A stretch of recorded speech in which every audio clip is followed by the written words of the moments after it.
Hello, Bachcho. Let's see the question.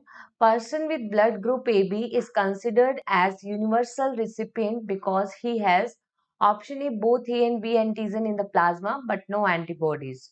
Option B both A and B antigens on RBC but no antibodies in the plasma. Option C both A and B antibodies in the plasma and option D no antigen on RBC and no antibody in plasma.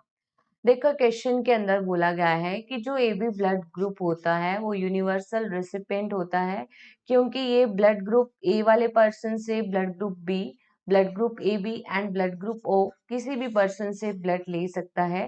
That's why he called universal recipient. ठीक है, अब देखो इसके पास क्या होता है, तो देखो कोई भी पर्सन का जो ब्लड ग्रुप है वो कौन सा ब्लड ग्रुप होगा, ए होगा, बी होगा या ए बी होगा या ओ होगा, that depend on the antigen. ठीक है, और एंटीजन बेसिकली प्रेजेंट होते हैं आरबीसी सरफेस पर।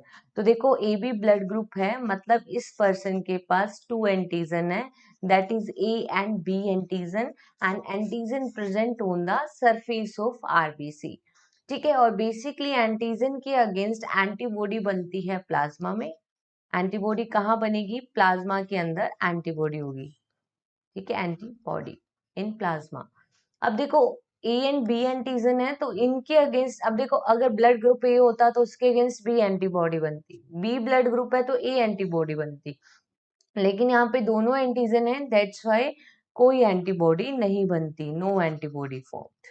ठीक है, ऑप्शन ए में लिखा है कि both A and B antigen in the plasma, no antigen present on the surface of RBC and antibodies present in the plasma. So here A option is the incorrect.